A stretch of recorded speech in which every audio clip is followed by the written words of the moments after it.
ہمارا المیہ یہ ہے کہ ہمیں نہ تو اپنے دین اسلام کی بنیادی چیزیں معلوم ہوتی ہیں، حالانکہ ہم مسلمان ہیں، نہ مسلک اہل سنت کے بارے میں، نہ ضروریات اہل سنت کے بارے میں ہمیں کچھ معلوم ہوتا۔ اگر ایک کافر ہمارے ایک نوجوان سے کہے کہ ذرا یہ بتاؤ کہ تمہارا اللہ کون ہے، ذرا انٹروڈکشن تو پیش کرو، تعارف پیش کرو، تو ہمارا نوجوان سوچ میں پڑ جائے گا کہ میں اللہ کا تعارف کیسے پیش کروں، اللہ کی تعریف کن الفاظ میں کروں۔ کرے گا تو ٹوٹی بڑی اللہ تعالیٰ وہ جو خالق ہے، مالک ہے، بس کیا خالق ہے مالک ہے صرف اتنی اللہ کی تعریف ہے؟ تعریف کا مطلب یہ ہوتا ہے کہ ایسا تعارف پیش کرنا جو شخصیت کو، ذات کو مکمل طور پہ واضح کر دے۔ تو اللہ تعالیٰ کی ایک باقاعدہ تعریف ہے جو علماء نے لکھی ہے، اس تعریف کو اگر آپ بیان کریں تو پھر کسی اور چیز کی ضرورت نہیں رہتی، تمام چیزوں کا احاطہ ہو جاتا ہے۔ ایسے اگر کوئی کافر ہم سے پوچھے بھئی اسلام کیا ہے، آپ اسلام کی تعریف کریں، ہمارا مسلمان اپنے اسلام کی صحیح تعریف نہیں کر سکتا۔ اگر یہ غیر مسلم ہمارے بچے سے کہے کہ جی میں مسلمان ہونا چاہتا ہوں، مجھے مسلمان کر دیں،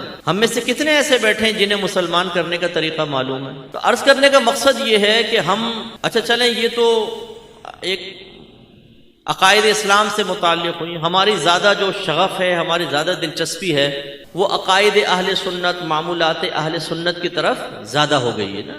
صلاۃ والسلام یا رسول اللہ کہنا، 11ویں 12ویں اور نیاز وغیرہ، تیجا 40واں، لیکن ان کے بارے میں بھی ہمارا مشاہدہ یہ ہے کہ ہماری معلومات تقریباً صفر ہوتی، کیونکہ ہم سیکھنا نہیں چاہتے، ہم سمجھنا نہیں چاہتے، ہم ان چیزوں کے دلائل اپنے ذہن میں محفوظ رکھنے کی مشقت نہیں اٹھانا چاہتے۔ ہمیں یہ احساس ذمہ داری نہیں ہے کہ ایک والد کی ذمہ داری ہوتی ہے کہ اگر وہ اپنی اولاد کو کسی چیز کی تعلیم دے رہا ہے تو اس تعلیم کی تفصیل دینا بھی باپ کی ذمہ داری ہے۔ اگر آپ کے گھر والے کہتے ہیں بیٹا ہم نیاز کرتے ہیں، نیاز کرنی چاہیے، تو آپ اگر پوچھیں نیاز کیوں کرتے ہیں، تھوڑا سا کھانا سامنے کیوں رکھتے ہیں، سارا کھانا کیوں نہیں رکھ لیتے؟ وہ بیٹا برکت کے لیے، تو وہ سارے کو رکھیں تاکہ سب میں برکت ہو۔ نہیں بیٹا وہ پڑھتے ہم تھوڑے پر ہیں، برکت سب میں ہو جاتی ہے، تو پھر تھوڑے پہ پڑھنے کی ضرورت کیا ہے، ویسے ہی پڑھ لیں، برکت تو ویسے سب میں ہو جائے گی۔ اگر یہ بابرکت ہے تو اس کو ملاتے کیوں نہیں باقی دیگ میں؟ جیسی فاتحہ ختم ہوتی ہے ایک پانی اٹھا لیتا ہے، ایک چاول کی پلیٹ لے جاتا ہے، سالن کی پلیٹ دوسرا لے جاتا ہے، دیگ میں تو نہیں ملاتے، اس میں ویسی برکت ہو جاتی ہے،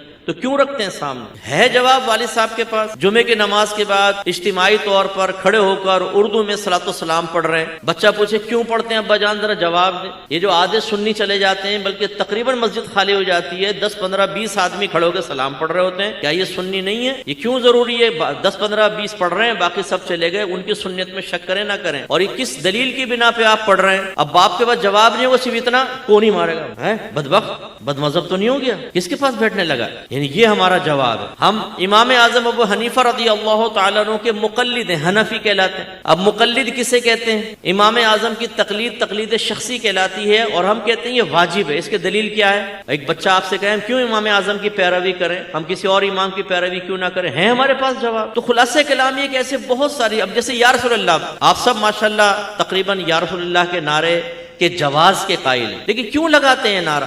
غلط سلط مفہومات سیکھے ہوتے ہیں، جی یا رسول اللہ ہم اس لیے کہتے ہیں کہ ہمارے نبی ہر جگہ موجود، کوئی ایسا عقیدہ نہیں، اس وجہ سے تو نہیں کہتے۔ نبی کریم صلی اللہ علیہ وسلم تو اپنی قبر انور میں اسی طرح حیات ہیں جیسے آج سے کم و بیش 1400 سال پہلے آپ حیات، بلکہ اس سے بہترین حیات اللہ نے آپ کو عطا فرمائی ہے۔ ہمارا عقیدہ یہ ہے کہ ہم یہاں سے یا رسول اللہ کہتے ہیں، اور اللہ تعالیٰ اپنی قدرت کاملہ سے ہماری آواز نبی کے کانوں تک پہنچاتا ہے تو نبی کریم سن لیتے ہیں۔ یہ کسی کا عقیدہ نہیں ہے کہ سرکار سامنے ہوتا۔ وہ کسی شاعر نے لکھا مفہوم یہ سرکار کی محفل ہے، اس میں سرکار کا آنا لازم ہے۔ بھائی ہمارا کہاں سے عقیدہ ہو گیا؟ میرے آقا صلی اللہ علیہ وسلم اللہ تعالیٰ کی عطا سے، حکم سے، اذن سے، کرم سے، فضل سے پوری کائنات میں جہاں چاہے تشریف لے جا سکتے ہیں۔ اللہ نے آپ کو قدرت دی، ہمارے پاس دلائل ہیں، لیکن یہ کسی عالم نے آپ کو نہیں کہا ہوگا کہ جب آپ محفل سجائیں گے سرکار کا آنا لازم ہے۔ اس کا مطلب یہ تو ڈیوٹی ہو گئی، 4 آدمی مل کے محفل کریں، سرکار کی ڈیوٹی ہے وہاں پر آنا، یہ تو کسی نے نہیں بیان کیا۔ ایک قاری صاحب میرے پاس آئے، کہنے لگے کہ مفتی صاحب الحمدللہ آج تو میں ایک مناظرہ جیت گیا ہوں۔ میں نے کہا بھائی مبارک ہو، آپ کو موضوع کیا تھا؟ کہنے لگا میرا دعویٰ یہ تھا کہ جب ہم محفل کرتے ہیں اس میں سرکار ضرور تشریف لاتے ہیں، اور سامنے والا کہہ رہا تھا نہیں آتے، میں نے ایسے دلائل دیے اسے خاموش کروا دیا۔ میں نے کہا اگر آپ ناراض نہ ہو تو میں ایک بات بولوں؟ کہنے لگے کہیں۔ میں نے کہا ہمارا تو یہ عقیدہ نہیں ہے کہ سرکار کا آنا لازم ہے۔ کہنے لگے ہے نہیں ہے؟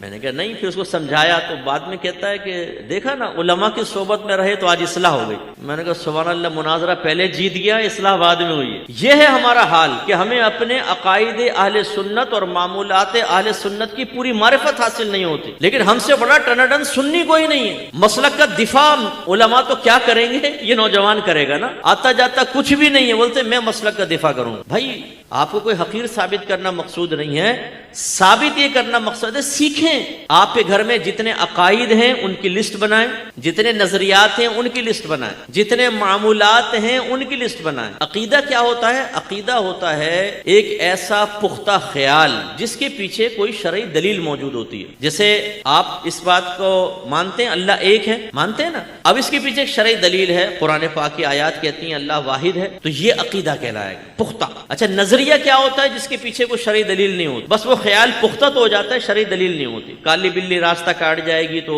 مسئلہ ہو جائے گا. بعض ایسے ہوتے ہیں جو کسی کو دیکھ کر کہتے ہیں تیری شکل بڑی منحوس ہے, جب تو سامنے آتا ہے نا کام بگڑ جاتا ہے. معاذ اللہ ایسا نہیں کہنا چاہیے, لیکن وہ کہتے ہیں وہ یہ نظریہ ہے. کیا پیچھے کوئی شرعی دلیل ہے؟ نہیں. بہو گھر میں آتی ہے, کاروبار میں نقصان ہوا, کہتے ہیں بھائی بڑا منحوس قدم لے کر آئی ہے کمبخت, جب سے گھر میں آئی ہے نقصان ہو رہا ہے. اب ان سے پوچھو کہ آپ نے بہو کو کہا یہ منحوس ہے, میں کہتا ہوں تم سب منحوس ہو, میرا رد کر کے بتاؤ. نہیں کر سکتے نا, کیونکہ اس کے پیچھے کوئی دلیل تو نہیں ہے کہ بہو منحوس ہے. ہو سکتا ہے تمہاری نحوست کام کر گئی, تم نے بہو کو کہہ دیا بہو منحوس ہے.